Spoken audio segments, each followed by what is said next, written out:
ating lahat. Isang malakas naman po na palakpak para sa ating buhay ng Panginoon.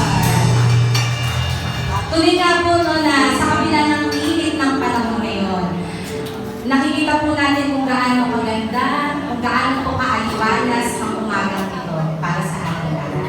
At tuloy po no, kumusta po ang ating isang linggong nagdaan? Okay. Naranasan po ba natin ang pagpapala ng ating Panginoon? Yan po ay patunay na buhay ang ating Panginoon. Na kahit sa kabila po ng ating mga pinagdaanan ngayong linggo, ako po, talagang may pinagdaraanan po ako ngayon. Pero, ito po ay pinagpe-pray ko lagi sa Lord. So, tinutugon niya ang mga panalangin po natin. Hindi po natutulog ang Diyos. Nananatili po siyang gising para po tayo ay pagpalain. Amen po ba? Yes. At yung init po ng panahon ngayon, sabayan po natin na kasi yung init po ng panahon ngayon ay tanda po kung gaano po nag-aapoy, kung gaano po nagliliyak ang pag-ibig ng ating Panginoon. Sabi nga po no, sa songs, dito po sa nabasa ko na from Songs of Solomon po. Sabi niya po dito sa chapter 8 verse 6 to 7. So ang pagmamahal daw po ng Panginoon, sabi niya dito, it burns like blazing fire.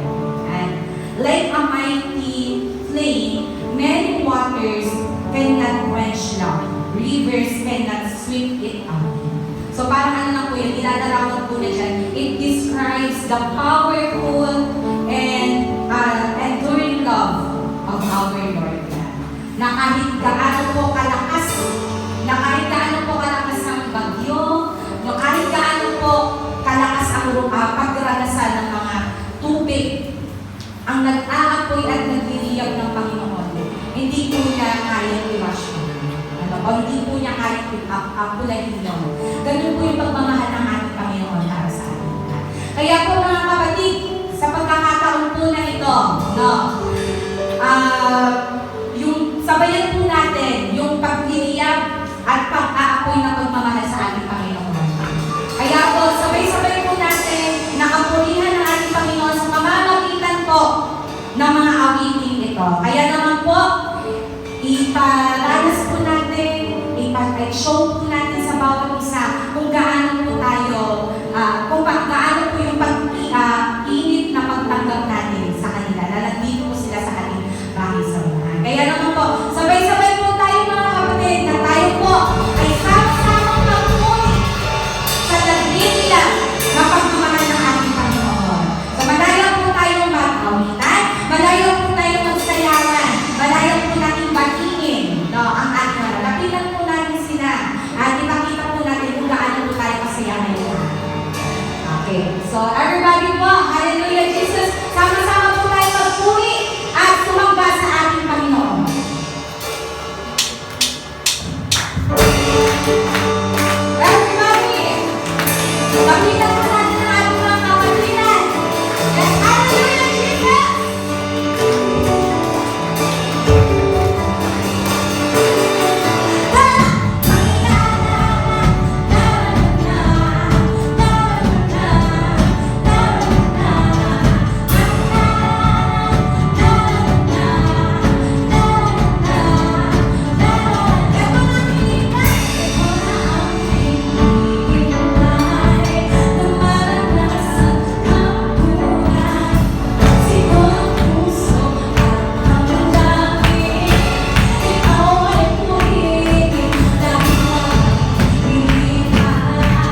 let's shout the name of our King Jesus. So let's shout hallelujah upang magbigay kapurihan sa ating Panginoon. So sabay-sabay po tayong awitin ang isisigaw hallelujah. Yes, praise the Lord.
For our last song po, so sabay-sabay po tayong awitin ang sutulang biyaya mo. And tumulog po tayo sa ating Panginoon, lumapit po tayo sa Kanya. Kasi sa kabila ng mga pinagdaraanan po natin, sabi ko nga po kanina, sa kabila ng pinagdaraanan po natin na pagsubok sa ating buhay, mga problema, kasi kakambal naman po yan ang buhay, ang problema. Walang tao, kahit ikaw pang pinakamayaman sa buong mundo, but ikaw ay nananatiling nagkakaroon ng problema. Pero sa kabila ng mga problemang ito, nananatili po yung katapatan ng kabutihan ng Panginoon sa atin. Yung mga pagpapala po niya, no?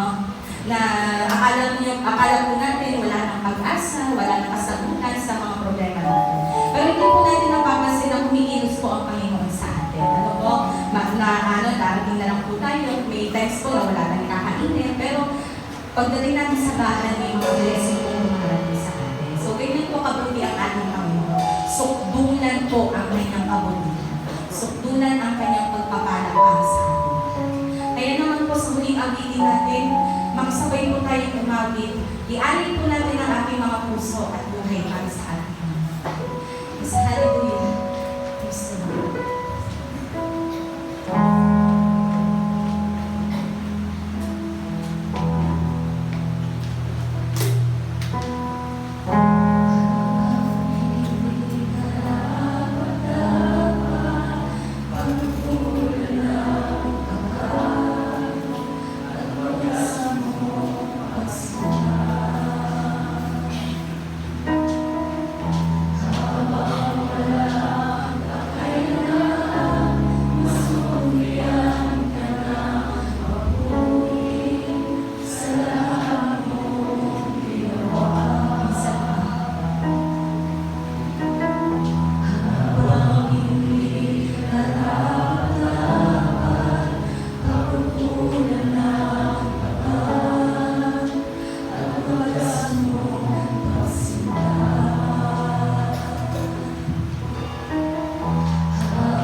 kadakilaan, Panginoon, ang iyong kalwalhatian, Panginoon, ang iyong kapanalan, Panginoon.